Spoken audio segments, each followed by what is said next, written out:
Sebelum video ini dimulai, pastikan kamu sudah mengklik tombol like, subscribe, lonceng. Ajma'in, amma ba'du.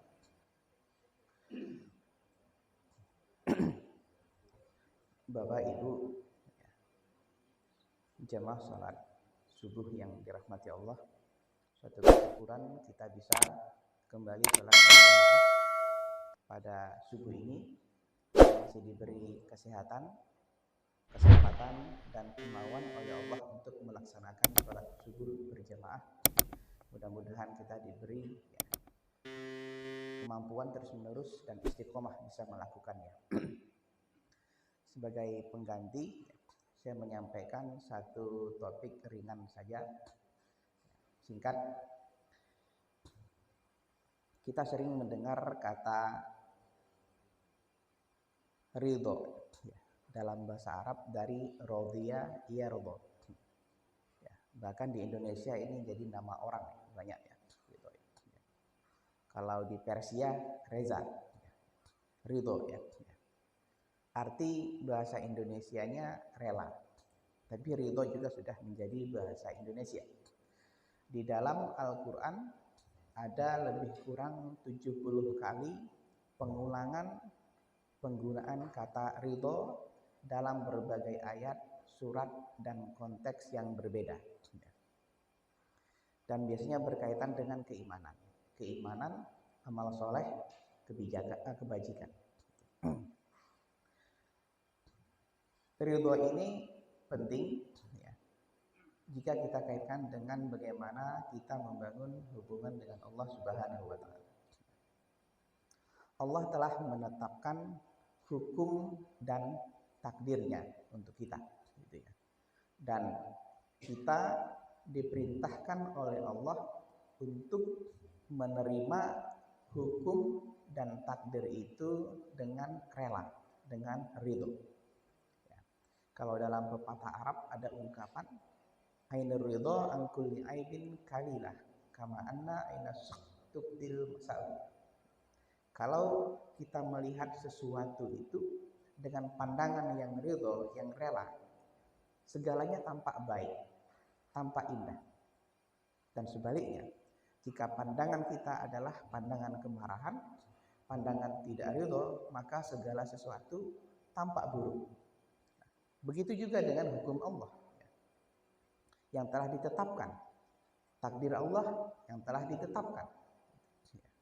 Hukum Allah kita sudah belajar ada 5.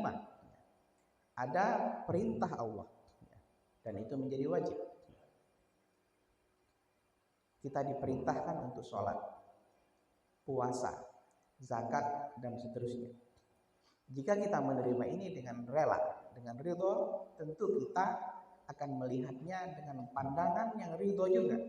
Insya Allah kita mengerjakannya dengan penuh kesungguhan. Kita melihat perintah-perintah itu dengan penuh keindahan.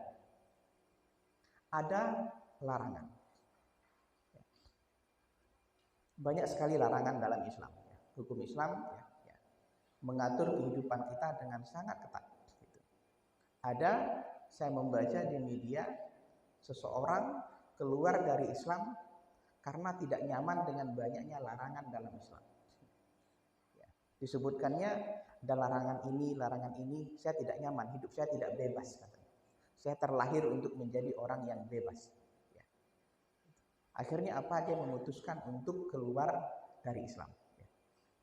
Ini contoh pandangan yang tidak ridho.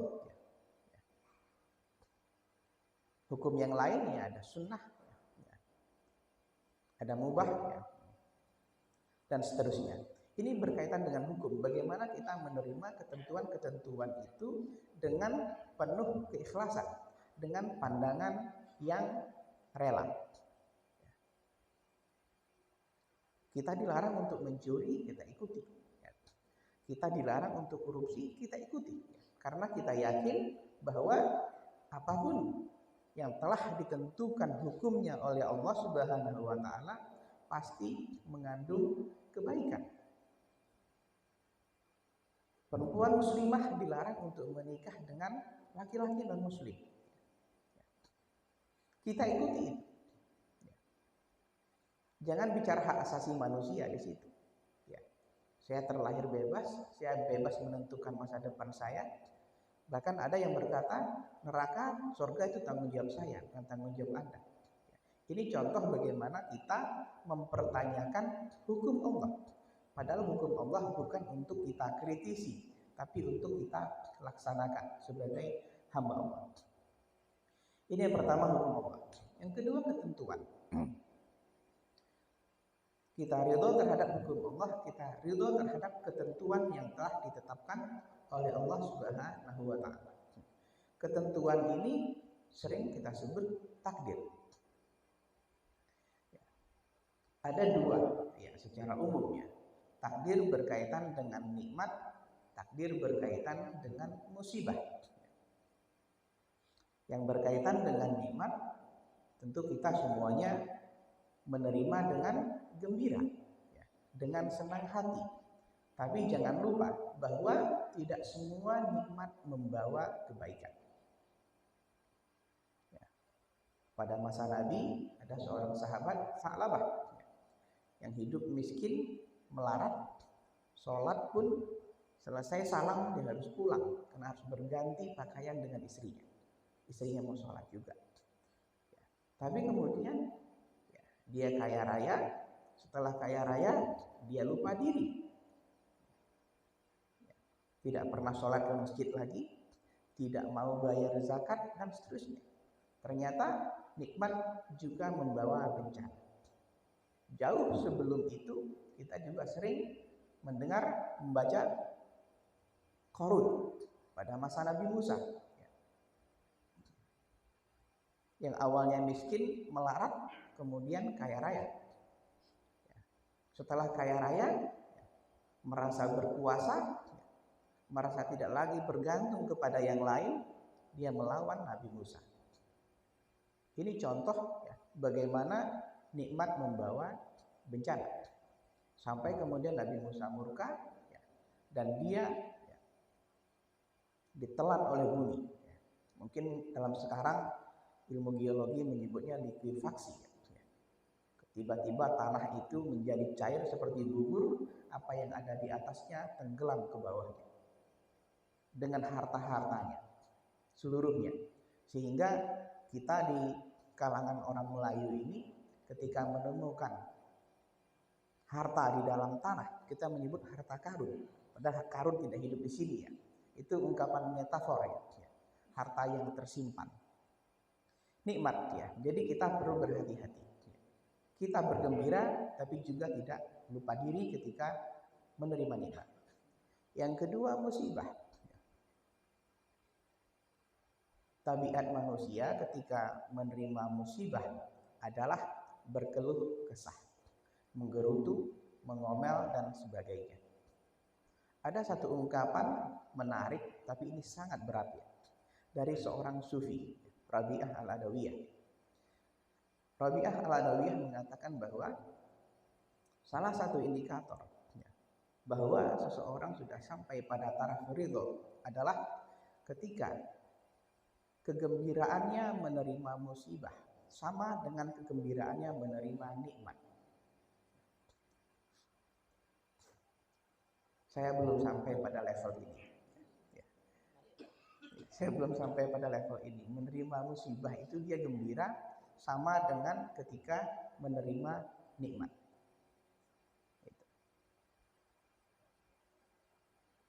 Mudah-mudahan ya kita terus-menerus melakukan perbaikan karena ini sangat berat ya. Kenapa seperti ini? Adanya kesadaran bahwa segala sesuatu adalah milik Allah. Jadi ketika Allah mengambilnya tidak ada sedikit pun kesedihan. Ada kesedihan yang wajar tapi tidak berlarut-larut ya. Tidak menggerutu, tidak meratap dan seterusnya. Jadi ini simbol dari adanya kesadaran dan simbol dari tidak adanya ketergantungan kecuali kepada Allah Subhanahu wa Ta'ala. Oleh sebab itu, ya, bencana dan nikmat bagi dia sama. Kita harus ikhlas menerima segala bentuk musibah. Sampai dalam satu hadis yang artinya ya, kira-kira bahwa ya, bagi orang-orang yang tidak ikhlas menerima ketentuan dariku, menerima musibah dariku, kata Allah Subhanahu wa taala, hendaklah ia mencari Tuhan selainku. Ya, ini ungkapan yang sangat keras ya. Kalau kita masuk ke sebuah rumah, ya, kita diusir dari rumah itu, ya, berarti kita harus keluar dari rumah itu.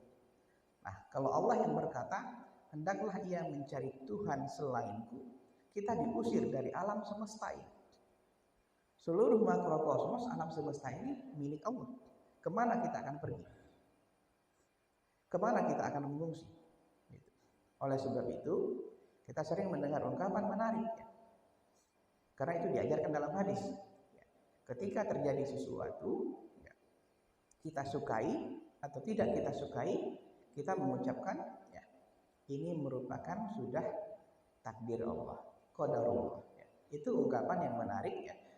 Dan diajarkan oleh Nabi bagaimana cara kita menerima ya, ketentuan-ketentuan dari Allah Subhanahu wa taala. Sumber ridho ini adalah keimanan. Ya. Oleh sebab itu, kita harus terus-menerus memperbarui keimanan itu. Apa saja yang harus kita terima dengan ridho, dengan ikhlas, dengan rela itu? Salah satunya adalah kita harus rela, ridho dengan pertama diri kita. Apa yang kita miliki dalam diri kita harus kita terima dengan senang hati. Karena itu, saya mohon maaf kalau ada yang melakukannya ya, karena tidak sepakat dengan ini. Ya. Ada orang yang ya, mencukur alisnya sebagai contoh sampai licin, diganti dengan ya, ya apa celak ya, hitam contohnya. Sebagian ahli fikih mengatakan simbol dari tidak ridho pada apa pemberian Allah dalam dirinya. Dia ganti. Dia melakukan operasi plastik karena merasa dirinya kurang cantik, kurang ganteng, dia operasi. Dia mengubah ciptaan Allah. Simbol dari dia tidak rela dengan apa yang telah Allah berikan kepadanya. Berbeda konteksnya kalau operasi itu untuk memperbaiki sesuatu yang kurang baik. Sebagai contoh, mohon maaf, ada sunding di bibir, dioperasi agar seperti yang lain itu dibolehkan karena memperbaiki sesuatu yang cacat, boleh untuk dioperasi. Tapi sesuatu yang sudah bagus diciptakan oleh Allah itu hendaknya kita terima dengan baik, dengan senang hati. Simbol dari ridho telah dengan apa yang telah Allah berikan kepada kita. Kita jadi korban iklan bahwa yang cantik, yang ganteng itu adalah yang putih sebagai contoh.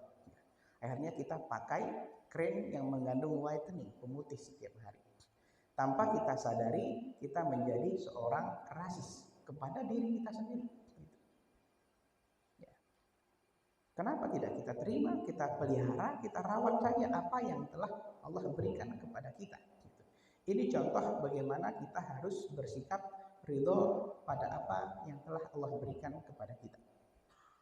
Dan yang terpenting adalah yang sering kita ucapkan, raditu billahi robba wa bil islami dina wa bi muhammadin nabiyya wa rasul. Kita ridho kepada Allah, kita ridho kepada Islam sebagai agama kita, dan ridho kepada Muhammad sebagai nabi kita. Orang yang mengucapkan ini setiap hari, pada hari kiamat Allah akan ridho kepadanya. Tidak ada lagi tujuan tertinggi dari hidup kita selain mencapai ridho Allah Subhanahu wa ta'ala. Orang yang Allah ridho kepadanya dijamin masuk surga. Oleh sebab itu, kita kalau membaca nama-nama sahabat Nabi, ya kita setelah itu melanjutkan dengan ungkapan radhiyallahu anhu, radhiyallahu anhu atau radhiyallahu anha. Simbol dari bahwa mereka adalah orang-orang yang telah Allah ridhoi, yang insya Allah masuk surga. Itu sedikit yang bisa saya sampaikan dalam kesempatan ini. Ya, mohon maaf jika ada yang tidak disukai, yang tersinggung, dan mudah-mudahan bermanfaat bagi kita semuanya. Assalamualaikum warahmatullahi wabarakatuh.